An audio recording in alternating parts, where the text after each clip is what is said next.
we're in probably the most crowded gallery at the Uffizi here in Florence. This is the room that contains Botticelli's fabulously beautiful Birth of Venus. And you can hear the hubbub around us. But it's interesting that the Birth of Venus is a painting that we actually know very little about. We don't know who it was painted for. We don't know where it was originally intended to be seen. The subject, a full-length, nude female, is highly unusual, especially for the 15th century. We do see nudes in medieval art and even in Renaissance art before this, but the nudes are usually Adam and Eve. And beginning in the 15th century, artists do begin to experiment with introducing heroic male nudity within a biblical context. Think, for instance, of Donatello's David. But here we have something exceptional. This is an almost life-size, full-length female nude that is fully pagan in its subject matter. Pagan and undoubtedly the goddess of love.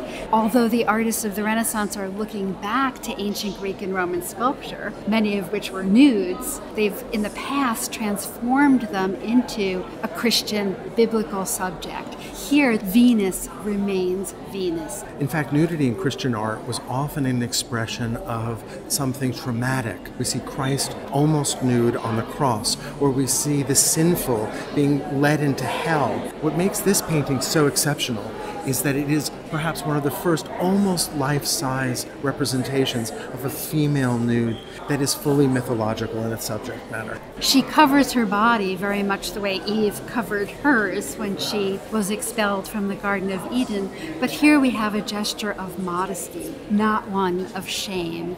Venus floats on a seashell. She's born from the sea. And because we're talking about classical mythology, she can be born fully grown. And here she is blown by the west wind Zephyr, and we see his body entwined with the body of Chloris. On the right, we see an attendant who's ready to wrap the newborn goddess. Although all of these figures clearly represent Botticelli's incredibly sophisticated understanding of the human body. Look at the wonderful sway of Venus, or the complex intertwining of the two figures on the left. And despite the fact that we see a very deep space, the canvas feels flat. And this is the result of a number of things. For one thing, the emphasis on pattern. Botticelli has strewn the left side of the canvas with flowers, which are very close to the foreground. The right side, we have flowers again, but now they're part of the dress worn by the attendant and part of the cloth that she carries. The rhythmic alternation of light and dark in the scallop shell seems to push the back forward.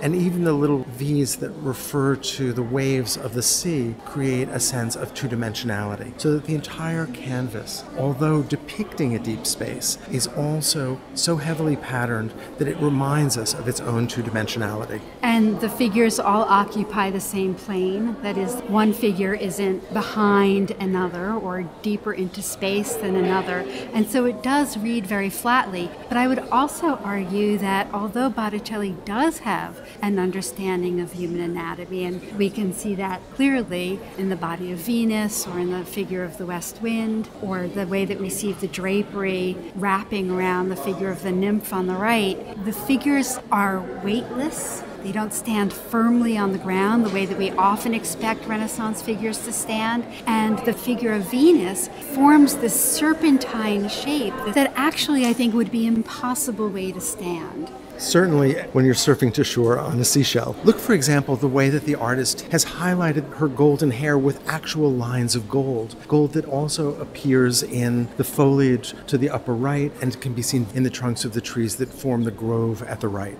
Venus tilts her head slightly. Her hair blows in the wind and surrounds the curve of her body and is brought down in front of her to cover her modestly. Although there may be meaning behind this painting that connects classical mythology to certain Christian ideas via a philosophy called Neoplatonism, what we're looking at essentially is still an incredibly beautiful and erotic image. This is a celebration of both beauty and of love. And we can think about that in both a secular context and a Christian one.